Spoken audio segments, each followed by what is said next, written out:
Get ready.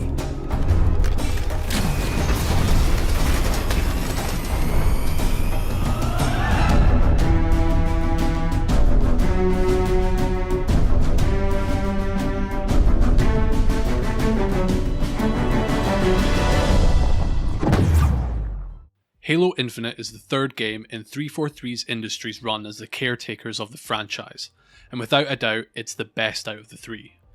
Halo 4 and 5 received mixed reviews, and although I personally didn't hate them, I didn't particularly like them either. They had a lot of issues and never really achieved the success that Bungie had managed to achieve with the original games. Halo is one of my favourite franchises, and I played the shit out of the Bungie titles. Because of 4 and 5, I wasn't that excited about the prospect of another Halo game, until I saw some of the gameplay and learned more about the expanded range of features that would debut in this entry. The back-to-basics attitude regarding the gameplay, the addition of new characters, and the implementation of an open world had my attention, but not without a healthy dose of apprehension. Halo Infinite has had 6 years in development, the last year of which was not intended as the game was delayed following backlash to the first proper gameplay reveal back in 2020. Fans were particularly upset with the look of the game, many remarking on how underwhelming the supposed next-gen graphics looked. A hefty delay proved to be the right thing for Microsoft, 343, and most importantly, Halo. An extra year in the oven seems to have done wonders. Most of the issues raised by the community back in 2020 have been addressed. I'm sure that the gameplay and optimization will also have benefited from an extra year in development.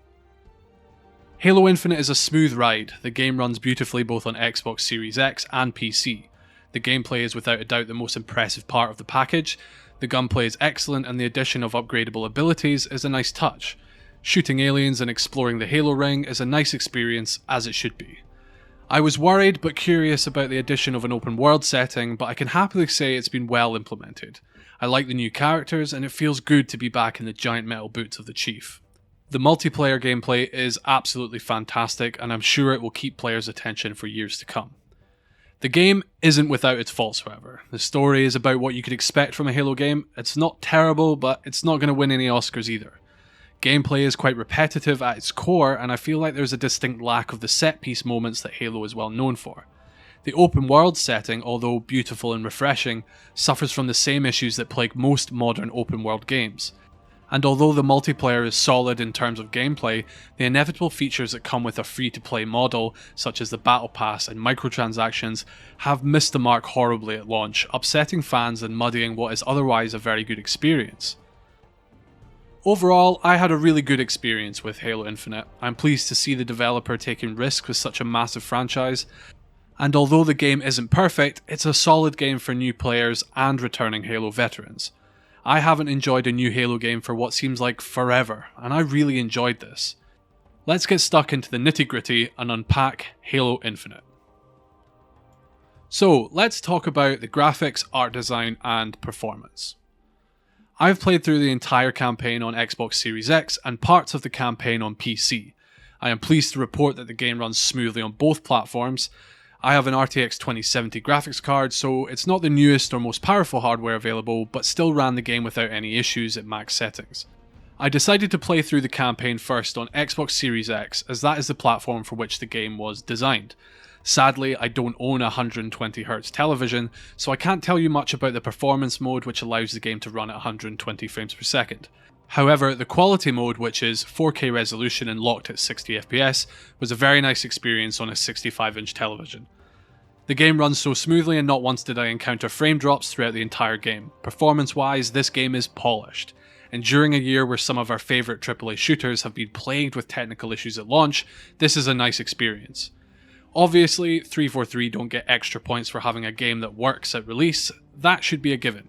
It's a testament to the state of the AAA industry that people are surprised and excited that a game isn't broken at launch.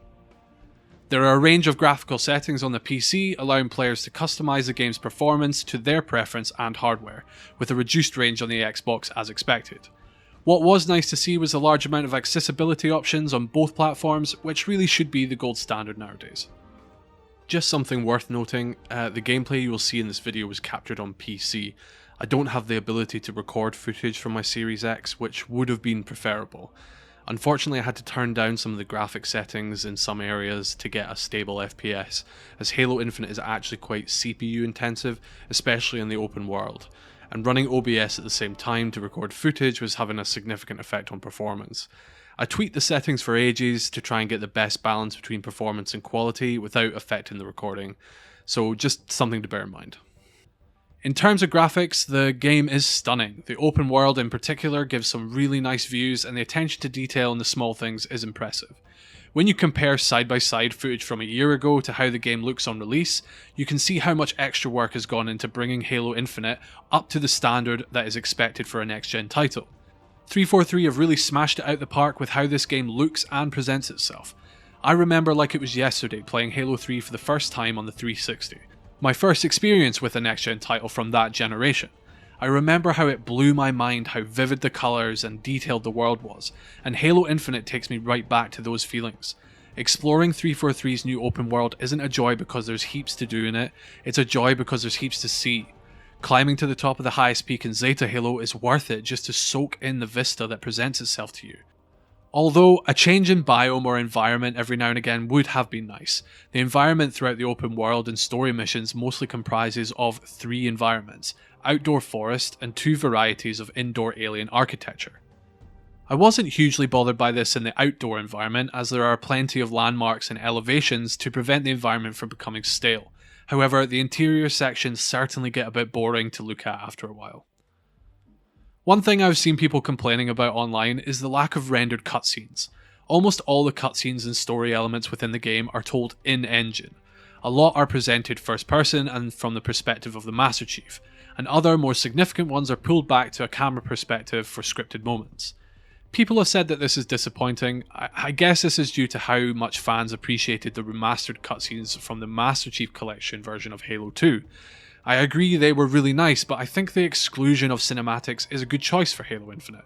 I found myself way more immersed in Master Chief's story when exposition and plot points were being delivered in-engine. And let's be honest here, this game looks so good that at this point, what need is there for pre-rendered cinematics? As hardware advances, there's going to be less and less need for such things, and I can't say that I ever felt like their exclusion was something that took away from the narrative or the presentation. If game directors have the tools within engine to tell the story they want to tell, let them do it that way. The first thing to talk about with the audio is the music. It's a great soundtrack compiling 48 tracks in total. In true Halo style, delivers a whole range of orchestral tracks with plenty of monks. It's all great and well produced, it complements the feeling of Zeta Halo and accents the story cutscenes well. I will say there is a notable lack of high energy tracks that were endemic to the original Bungie titles, but I suspect that that's a symptom of other game design choices. There is a distinct reduction in the large set piece moments within the gameplay, which in turn results in a reduction of the epic themes to go alongside those set piece moments. There are a lot more softer, lower energy tracks that are more in time with the experience of exploring the new open world setting. The classic Halo theme makes a welcome return, revamped and refreshed. It never fails to give me goosebumps. Love it. Dialogue is delivered superbly by a talented cast of voice actors. In particular, the main characters and main villain are very believable and meet standards of what you'd expect for a story-driven AAA title like this. Enemies in Infinite are very chatty, I noticed. They talk a lot when being observed going about their business, and they also have a lot to say during combat, some of which is very amusing. The grunts as always steal the show with their quips and one-liners, which often catch you off guard in the middle of combat. More chatty than usual, I think, the elites also come out with some funny and silly lines. I feel like they are easier to understand than in previous titles, and it's worth tuning your ears to catch what they are saying. The sound design within the game is well done. Guns, as always, are meaty and enjoyable, especially with some of the newer alien weapons that have well-constructed, well-mixed sci-fi sounds when used.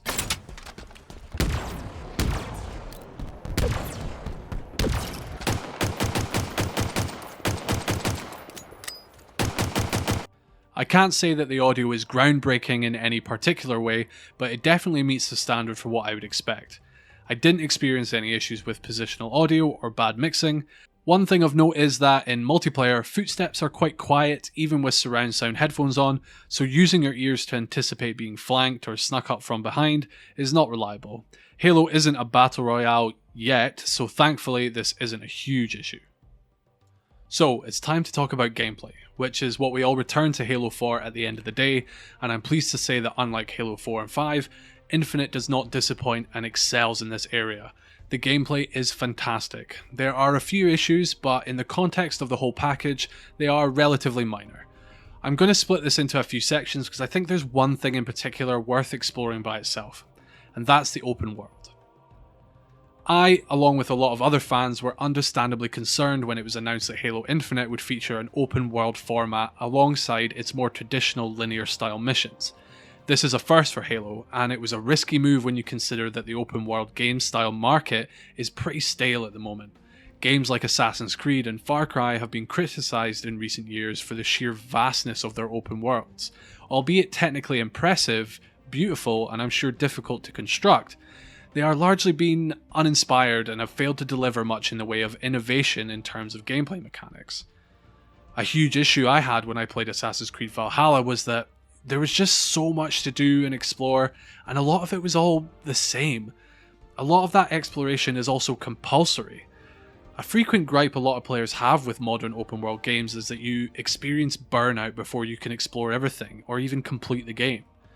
Open worlds need to be a joy to explore. They need to make you want to explore. If you aren't going to innovate new things for players to find, do, and see in that world, then people will get bored very quickly. Now, Halo Infinite's open world doesn't reinvent the wheel or drastically innovate new open world mechanics for players to experience. If you have played an open world game that's been released in the last couple of years, chances are most of the activities to be discovered and completed in Infinite will be familiar to you. There are compounds to take control over to unlock sight of regions, there are unique mini-bosses that when defeated unlock new equipment, collectibles that take the form of skill points and cosmetics that can be used in multiplayer, and a variety of other tasks that you will have definitely seen before in other games. Now, you might think that I'm gearing up to start slagging the open world off, but I'm not. I'm actually a fan of what 343 have done, and I think that the open world works here, and in some ways it's refreshing. Let me explain my thinking on this. Firstly, this is a first for Halo. We haven't had an open world in a Halo game before, so on that basis alone, it's something new. It's not particularly innovative, but what it does is create a fresh experience for players in a universe that we are already very accustomed to. That being said, the linear level mission design is still there. You navigate to certain points on the map in order to begin the linear levels that contain the story and the scripted events. This blend is fairly well balanced, I think. I'll admit some more epic set pieces wouldn't have gone amiss, and the linear levels are quite samey, but peppered throughout the open world setting, they rarely get boring. It's actually quite clever when you think about it. If you get bored of exploring the open world and collecting stuff, you can just navigate to a story mission and partake in some orchestrated scripted gameplay. And the linear scripted segments are spaced out by periods of open world exploration. There is plenty incentive to explore the open world, but it's not compulsory really. The game has been designed in such a way that allows you to take it at your own pace and curate the experience to your liking, simultaneously combining open world game mechanics with a more traditional linear level design. I was worried that the open world would be a bit of a jarring experience considering how historically linear Halo has been in the past, but it isn't jarring and it actually feels quite natural. I think the reason for this is because if you think back to the level design in earlier Halo games, particularly Halo 3 and Halo Reach, some of the large linear levels felt very open. They weren't open world by any means, but they had been designed in such a way to give an illusion of depth and width. The mission Sabo Highway in Halo 3 is completely linear, but it doesn't feel like it because of the level design. Halo's map design has always been larger than the actual boundaries afforded to players. With Infinite, it simply feels like the invisible walls have been removed, and now if you want to go explore that beautiful horizon or climb that mountain, you totally can. When a Banshee flies overhead, it's not just part of a set piece, it's something that you can follow and interact with if you want. Lastly, something I want to mention relates to what I was saying before about how open worlds in modern games tend to be too big, and too densely packed with repetitive activities. Although Halo Zeta has a lot in common with the gameplay mechanics used in most modern open world games, there is one really important thing that 343 have enacted that completely changes how the world feels to the player, and that's restraint. This is not the biggest open world that could be created within this engine, and it's not the most densely packed open world with thousands of lookalike points of interest. In the grand scheme of modern open worlds, Halo Zeta is pretty small and has relatively few things to interact with when compared with the likes of Far Cry or The Witcher 3. I think this is really important and it actually helps the game so much. It's a big map, but it doesn't take hours to walk from one side to the other, and initially not all of the map is even available to explore at the beginning, which makes it even smaller. Weirdly, this is a nice refreshing change to the open world formula. Landmarks don't all blend into one another, they have meaning, and the player becomes familiar with them quickly. The valleys and mountains funnel you towards objectives and points of interest. You're never that far away from something to do or chance across. Exploring Halo Zeta isn't as exhausting as it can be in other open worlds, and I think that's largely because 343 haven't implemented the bigger is better policy when designing this world. They've gone for quality over quantity.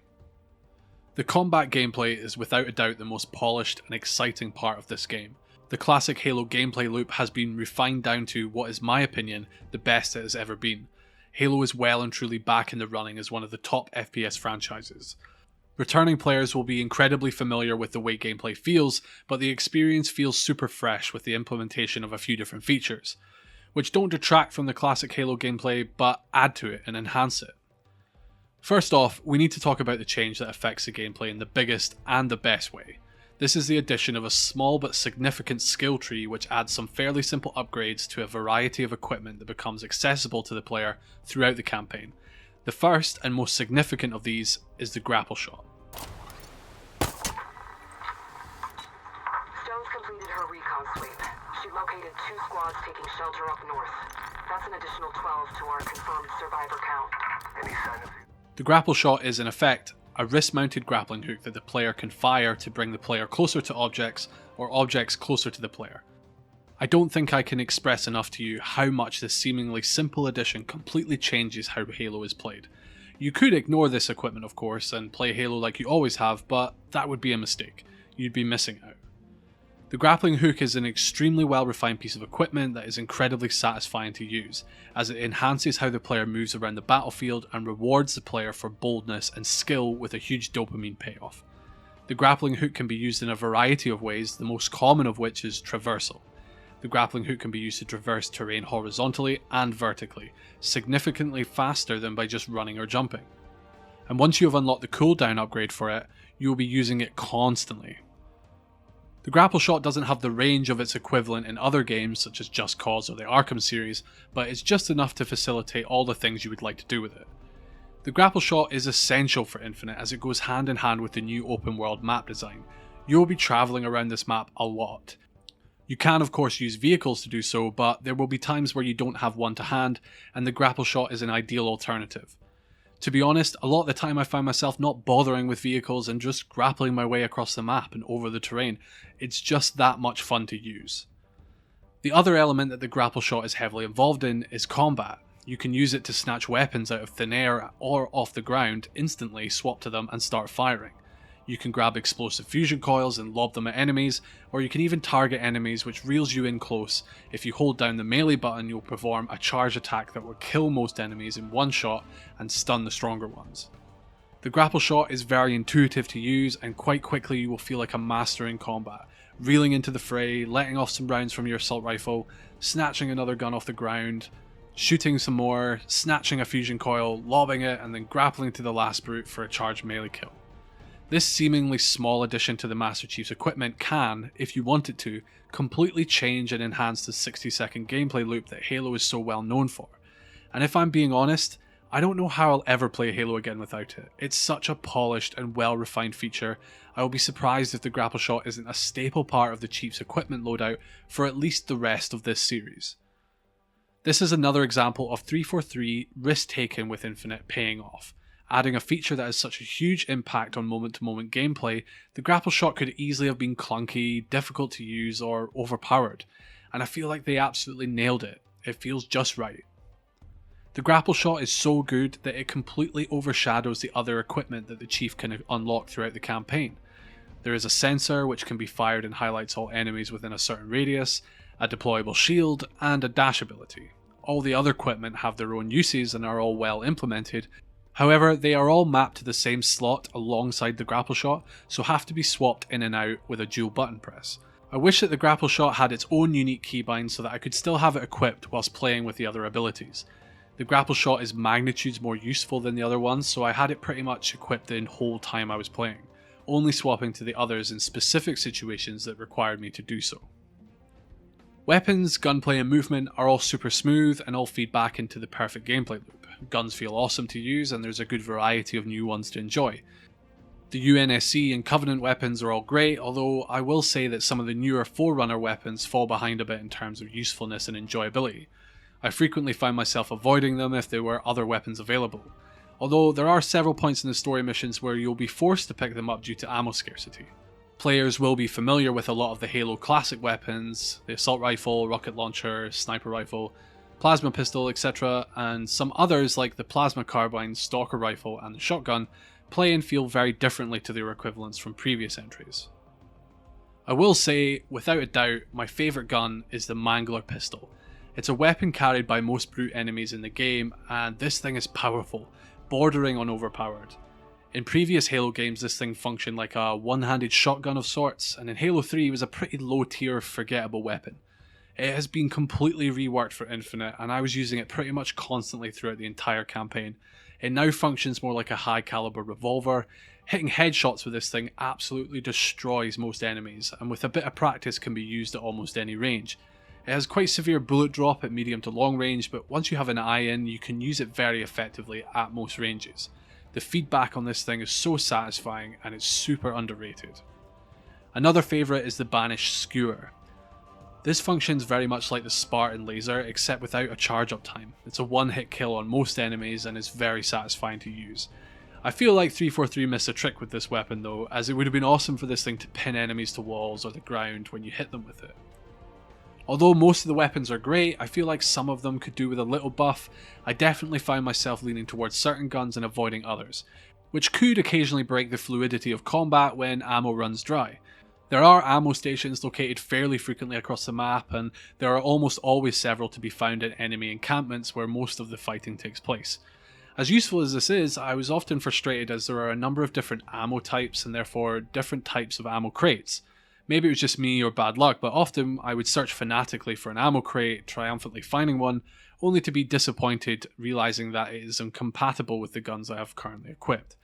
This is a minor gripe, however. There will always be guns to shoot and plenty of ammo for them, it just might not be the ones you prefer to use. New to the series is the Armory, located at all of the control points that you will find and acquire throughout the campaign. You earn points passively for completing missions and various tasks and side quests around the map, which will in turn unlock weapons and vehicles at the Armory. As you progress into the later parts of the campaign, you will start to unlock variants of classic UNSC weapons. These variants will usually have a buff to certain stats like improved accuracy, longer range, higher damage, etc. However, the game doesn't quantify these buffs, so it can be difficult to decide which ones to use.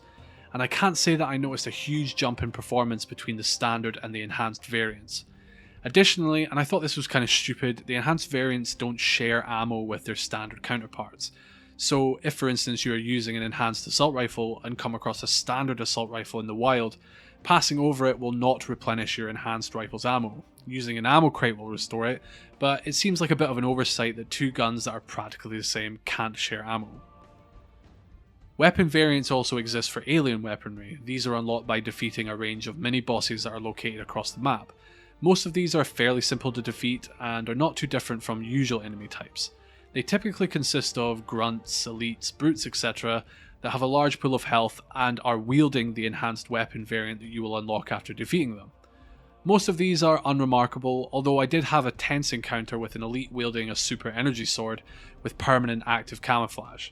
It would have been nice if more of these mini-boss encounters had been a bit more challenging, or at the very least required you to use different tactics to normal enemy equivalents. Alongside the mini-bosses, there are actual bosses to fight. Several pose a decent enough challenge, most notably a brute chieftain with a gravity hammer who confronts you in a series of tight corridors, and of course if he manages to hit you, bang, you're dead. He has a huge pool of health, and I'll admit it took me more than a few goes to get him. Another boss fight that is definitely worth mentioning is the fight with an elite that likes to assassinate Spartans. Throughout the campaign, up until you fight him, it becomes apparent that this guy is an expert at killing Spartans, and you find evidence of his weapons damaging the armor of fallen Spartans fairly regularly. The story in the game as a whole builds this guy up to be a serious threat, and indeed when you finally come face to face with him, the setting is all there for a very well constructed boss fight. Although this boss fight was well built up and I found it very tense, it was over in a few minutes and I was ultimately underwhelmed by the experience. He confronts you in this dark area that is lit with red lights, and he's constantly camouflaged and incredibly fast. You have to use your sensor equipment and your wits to avoid getting murked by this energy sword. The fight, whilst it's going on, is very tense and does require some skill to bring him down. He doesn't have a lot of health though, and will disappear when you do enough damage to him, leaving you to frantically try to anticipate his next attack. The fight is so short that when I killed him I spent a few minutes walking around thinking, surely this can't be it, he must jump out at me again. Given that the build up to this confrontation, an almost perfect setting for the fight, it was immensely disappointing that it didn't go on for longer, or at least progress into a different stage or something. The two main boss fights near the end of the game with the main antagonists are fairly generic and are nothing really to write home about. Skilled players will find them zero challenge on lower difficulties, however they provide a welcome change to the flow of story missions and serve as a fitting, albeit simple, end to the story. Another thing to mention would be the enemy AI and variety. Those of you who are familiar with Halo will feel right at home here. The generic makeup of enemies is almost identical that to Halo 3. The Banished are mainly formulated of grunts, jackals, brutes and elites. As in previous titles, there are variations in all of these categories, mainly affecting how much health they have and what weapons they wield. There is one new flying enemy type that are quite fun to fight and serve as a more lethal version of the drones from previous entries. The enemy variety is good, as it replicates a tried and tested formula of enemy design that works incredibly well and fits in with the fast-paced gameplay. They fit together to form what I have coined the pyramid of alien dickbags. The pyramid scales in terms of how dangerous the enemies are, and almost every combat encounter in Halo will have a structure like this. At the bottom of the pyramid we have a large amount of grunts that form the meat shield of the pyramid. Next up we have a smaller amount of jackals who take the form of shields or snipers, and are slightly less inconvenient to dispatch but not a huge challenge. Then we have the brutes or elites that serve as the power of the pyramid and are usually located in the centre of the band of dicks. And right at the top there is a special elite or brute, normally wielding a power weapon of some description, and this dude normally poses a significant threat to the player, particularly on harder difficulties. This pyramid of dickbags has been a staple of Halo's enemy encounter structure since combat evolved, and like I said, it's tried and tested. It's very clever actually, as it allows players to dissect and tackle each encounter in their own way, should they choose. Of course you can storm in, guns blazing and cause ultimate carnage, or maybe you can target the long-range jackals first to prevent getting headshotted when your shields are down. Do you pick off the grunts working your way around the perimeter of the enemy camp, or do you try and take out the elite captain from range before charging in to mop up the fodder? It provides enough variation for players to continuously experiment and test their skills in a number of ways, and 343 have not messed with this formula here, they have just let it speak for itself. That being said, having virtually the same enemy roster as most other Halo games is a little bit disappointing. 343 have innovated and added to Halo in many other ways in this entry, but enemy variety is not one of them. Having only one new enemy type feels a little cheap.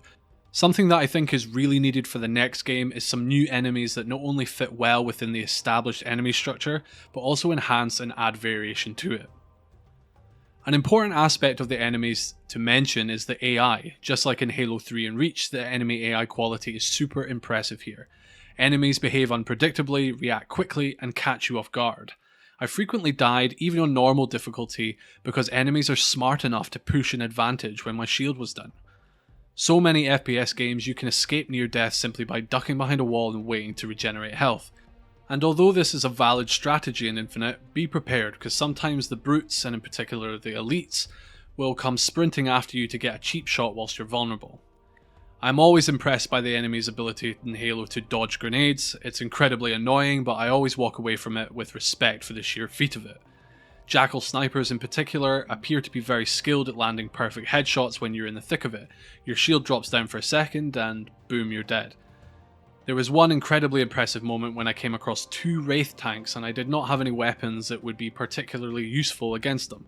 It took me a few tries and several change of tactics to overcome this obstacle, as these tanks would not be easily tricked or manipulated into giving you an advantage. Closing distance proved very difficult, and even if you managed that, the wraiths were very good at preventing you from boarding to plant grenades. Impressive stuff and a testament to how much decent enemy AI can affect how fun a game is to play. When you look at the game as a whole, the experience is carried a lot by the core combat gameplay.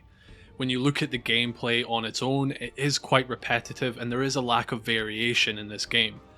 I think this is okay for Infinite, as the basic is so well done and solid that I was happy to spend an entire campaign doing it. 343 Industries have focused immensely on bringing Halo back to what made Halo popular in the first place, and that is the combat and its 60-second gameplay loop. Certainly, however, the next entry in this series is going to need a bit of variation, not in the gameplay loop, but what happens between those loops. I want to see some more new and interesting gameplay mechanics being introduced, not to change the loop but to accompany it. A few more epic set piece moments wouldn't go amiss either. I want to talk briefly about some of the activities that you can do around the open world map. There are a small variety of them, and they will mostly be things you have done before in other games. One of the new main ones is the rescue mission, where you have to assault a large group of enemies in order to release captured marines, or help some marines defend a position that is being assaulted by waves of enemies. These are fun, but don't really vary that much from the rest of the combat in the game. More interesting and less frequent are the larger objectives that comprise of infiltrating an enemy stronghold and completing a series of objectives in order to disrupt enemy activity in that region. These again are very similar to open world points of interest in other games, but I had fun completing all of these, and some of them can be a decent challenge. There are plenty of collectibles around the map to find, some of which are shown on the map, such as the Spartan upgrade points and the cosmetic crates that unlock items to be equipped in multiplayer. Initially I was very excited about this, and I loved the idea of being rewarded for exploration with items to use in the multiplayer. However, this excitement was doused pretty quickly after finding that almost all of the items you get are kinda garbage, and weren't really worth the hassle that it took to find them all. The skulls return to Halo, now being infinitely harder to find, owing to Halo's new open world format and the extreme verticality that is opened up by the existence of the grappling hook. The first skull I found was indeed at the top of a very tall point of interest, which I must have spent about 30 minutes trying to climb to the top of, being almost sure that it was not intended for me to get up there. Finding that skull was as depressing as it was exciting, as I realised that the other skulls located in the game must be in equally annoying and awkward places to access. A small gripe that I have is that the campaign missions are not currently replayable, which is super annoying considering some of the skulls can only be found in campaign missions, and just generally not being able to replay missions sucks.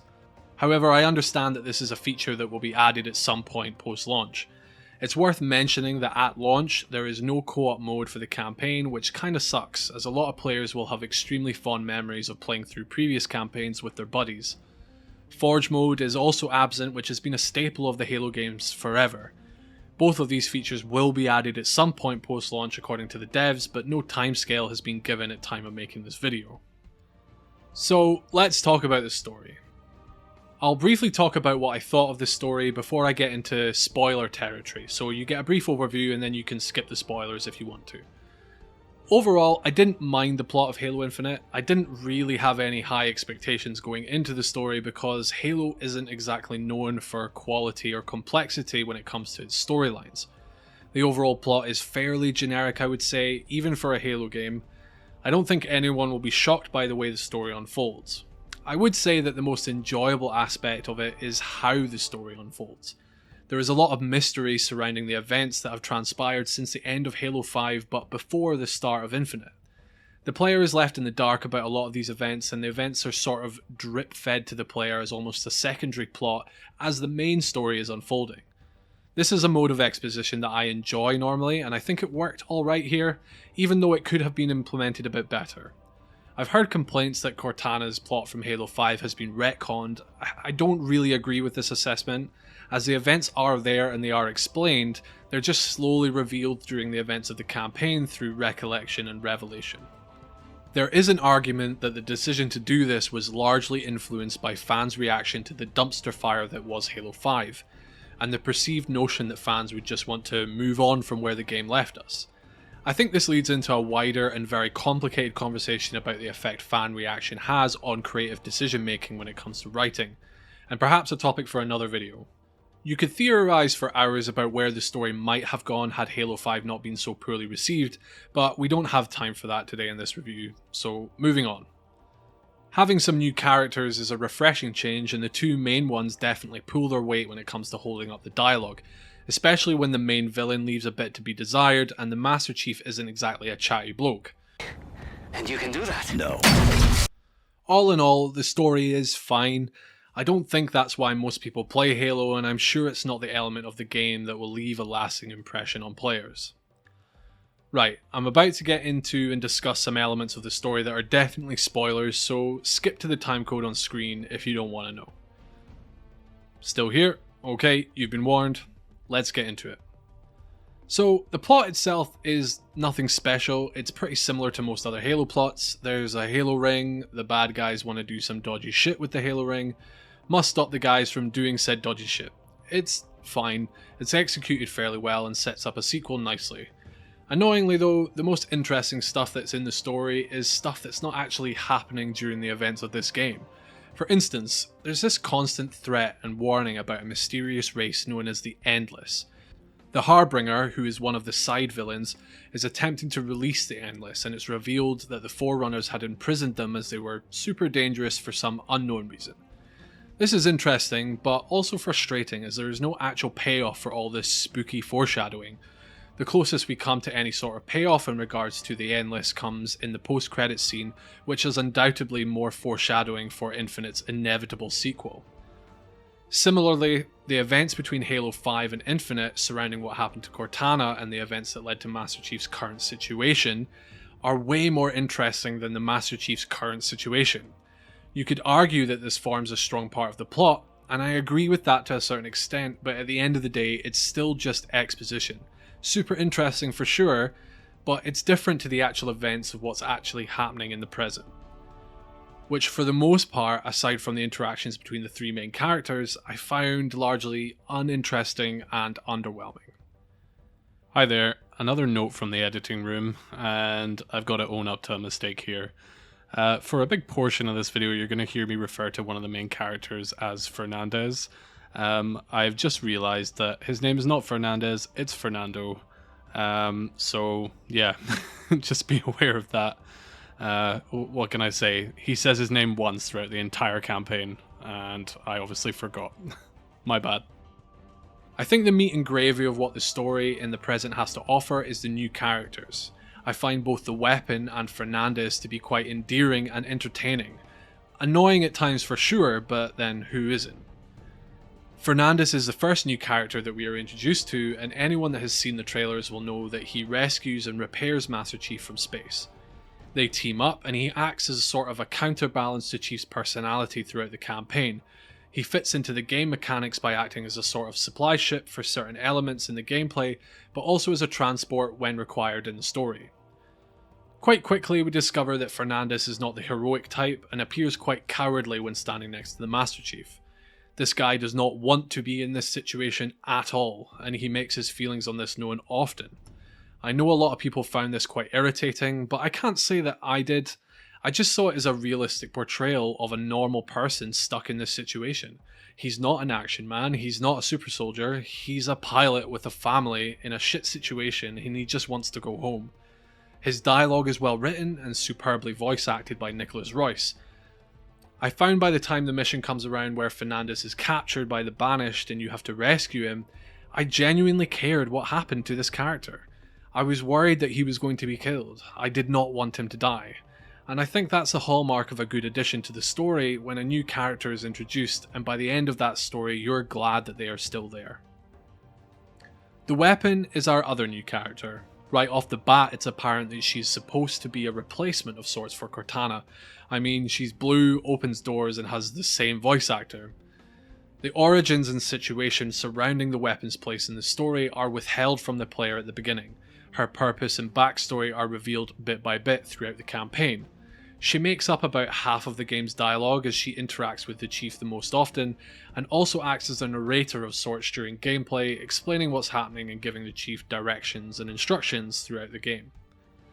Her character is quite childish almost, and certainly in the first half of the game her dialogue and demeanour give off a naivety or immaturity that is very different to what Cortana was like.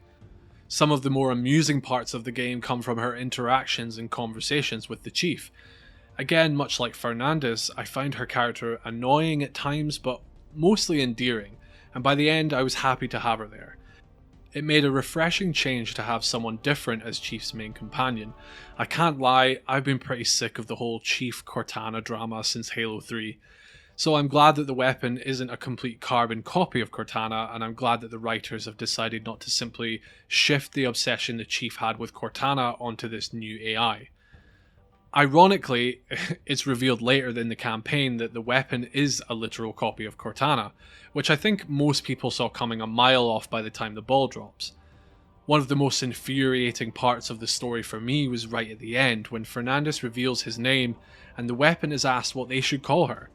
It's hinted that she would like to take Cortana's name. I really hope they don't stick with this, as it feels kinda cheap and silly. The whole point of the weapon's story is that although she is a copy of Cortana, she's fundamentally different, and has evolved differently as a result of separate circumstances. It would have made more sense for her to choose her own name that is unique. They don't explicitly say that she's going to call herself Cortana, but it's heavily implied. Fingers crossed this isn't a setup for another 3 games worth of Chief AI drama. Which brings us to the Master Chief. I mean, there's not a whole lot to talk about here. He still walks and talks like the Master Chief, and his character remains relatively unchanged. We do see a bit more external emotion from the Chief, and one of my favourite moments is a meaningful and touching conversation he has with Fernandez about failure and fear. He's still pretty closed off in general and struggles to express his feelings, which obviously fits in with the lore of the emotional suppressed super soldier. The barriers break down a little, I think, throughout the campaign, and we see more emotion from the Chief in this game than any other, but that's not exactly a high bar. Although it's refreshing to see the Chief openly discuss feelings of loss and betrayal, and we see him physically struggling at points throughout the story where emotions are running high, I personally don't feel it goes far enough. I was disappointed that the writers kept the whole emotionally suppressed action man thing going. It's 2022. These days, expression of feelings and emotional maturity are well known to be tied to men's mental health issues. It would have been nice to see a bit more of a positive role model from the Chief's character in terms of how he deals with what are clearly very difficult and complicated emotions. It would have been nice to see the Chief evolve with the times in a bit more of a meaningful way. I don't think the "it's lore-friendly" excuse is really good enough anymore. Isn't Master Chief supposed to be special? I mean, we get more emotional range from the roided out gorilla that is the main villain than we do from the Master Chief. Don't get me wrong, I love the Master Chief, I'm a big fan. I just think that there's only so long this character can perpetuate an emotionally closed off stereotype before it becomes stale and boring for most players. It's been stale for me for a while already. All that I can hope for is that this little progress we see in Infinite is the beginning of a more significant development to Master Chief's character in the future. Right, so I mentioned the main villain just there. Let's talk about him. So, I didn't hate him and I didn't love him. It was a bit of a bizarre setup, to be honest, and I'll explain why. The game's opening cinematic introduces Atriox to those of us who haven't played Halo Wars 2. And he beats the absolute piss out of Master Chief and leaves him for dead. This is significant because we haven't seen Chief take a beating like that before, and the Chief is clearly concerned about how skilled and powerful a combatant Atriox is. Here's the weird bit. Atriox isn't the main villain. The villain is one of Atriox's disciples / old mentor called Escharum, and this dude is Atriox's #1 fan. It becomes apparent early on that Atriox supposedly died off screen, and that Escharum is the new bad boy on the block here, to carry out the will and vision of Atriox. This dude loves talking and has a massive hard-on for the Chief, and not in a good way. I'm pretty sure that there is a reason why the writers have done this weird switcheroo with the villains, and the end credit scene pretty much confirms this. Oh shit, Atriox is actually alive and up to no good. It's kind of like a Thanos situation, I think. The writers have set up a really scary villain for us to worry about in the next game. Although I think the execution of this could have been done a lot better. For one thing, the fact that the game opens with the introduction to Atriox, and that half of the dialogue from baddies in the game is about Atriox, it kind of distracts from the villain you're supposed to be worried about in this game. Escharum never seems that threatening because he's always rimming the memory of someone who is scarier and more powerful. The reason that the way Thanos was introduced to the MCU worked so well was that he wasn't in your face all the time. He was a boogeyman whispered about in the background of the central storylines, slowly building him up as a threat over the course of 20 movies or so. By showing Atriox off right at the start of this game, all that ends up doing is making the player wish he was interacting and fighting Atriox, not the wee stan Escharum. It's a bit of a shame because Escharum is not a terrible villain by any means. He has a purpose, a backstory, and an interesting personality. With a bit of tweaking, he could be a great villain. He has way too many monologues though. He could have 75% less monologues in this game and he would still have too many monologues. There is another villain called the Harbinger who is one of the Endless, one of those scary aliens that are foreshadowed throughout the entire game but never properly revealed. And this is who we get the most of our endless foreshadowing from. I personally wasn't a fan of her. She felt very jammed into the story, and when she first turned up I found myself asking for a while, who even is this? Her main purpose is to facilitate foreshadowing for the next game and as an additional end boss fight. Like I said earlier, the story is fine and is perfectly enjoyable. It doesn't break any barriers or do anything we haven't seen before in terms of writing, but it accents and facilitates the gameplay. And that suits me just fine because the gameplay is where Halo Infinite really shines bright. So, multiplayer. I'm not going to talk about multiplayer too much as I don't think I'm really qualified to speak on the balancing, statistics, tactics side of things, as I don't really play it enough. There are some great videos on YouTube reviewing the multiplayer specifically, so I'll link some of those in the description. I have played the multiplayer a fair bit though, and I really enjoyed it so far. I haven't been a regular Halo multiplayer since Halo Reach, and Infinite multiplayer reminds me a lot of the good old days, where I could play PvP for hours on end without getting bored. It's a refreshing change after completely burning myself out on Call of Duty Warzone and other similar titles over the last couple of years. It's nice to go back to an arena style of PvP in the classic Halo setting. The SWAT game mode, which was added fairly recently, is my favourite by far. I had a lot of issues trying to play the big team battles, often disconnecting or not even connecting at all during matchmaking, which is pretty disappointing as I hear they're a lot of fun. On the technical side of things, that's the only real issue I had with the multiplayer. I understand that it's a known issue and that the devs will be fixing it as soon as possible. In terms of progression, most of you will be aware that the progression and microtransaction side of things in the multiplayer was not received very well at launch. I played the multiplayer a lot in the days preceding launch and I couldn't believe how little progress I was making through the ranks. I understand that a lot of these issues are being addressed and temporary fixes have been implemented to address the concerns of the community, whilst more permanent tweaking is worked out. Unfortunately, it seems like the days of when progression and cosmetics all being included under the umbrella of the original price of a game are over. I remember back fondly to the days of Halo 3 and Reach where your progression was not affected by XP boosters or battle passes, and all the cosmetics were unlocked via skill and perseverance. The current situation we find ourselves in with the Halo multiplayer is unfortunately just a reality of Halo's move to a free-to-play model. The game needs to generate revenue somehow, and that's where the cosmetics and battle pass come into it. This is 343's first venture into this market space, so some kinks are expected, but the severity of the issues plaguing the battle pass and cosmetics store were and still are quite extensive. 343 have acknowledged the community's concerns and upset and have promised to adjust things to be better. I hope that means that there will be significant changes to the progression system as it stands today. Despite all of that, the Halo multiplayer is still worth booting up and having a look. As I've discussed at length in this video already, the core combat gameplay in this game is phenomenal, and if you think you'll enjoy that experience in a PvP setting, definitely give it a look. I mean, hey, it's free, what's the worst that could happen? So, in summary, I really like this game. I've been a Halo fan since my first encounter with it back in 2007, and this entry is the first time I've felt at home with Halo since 343 took over the franchise from Bungie.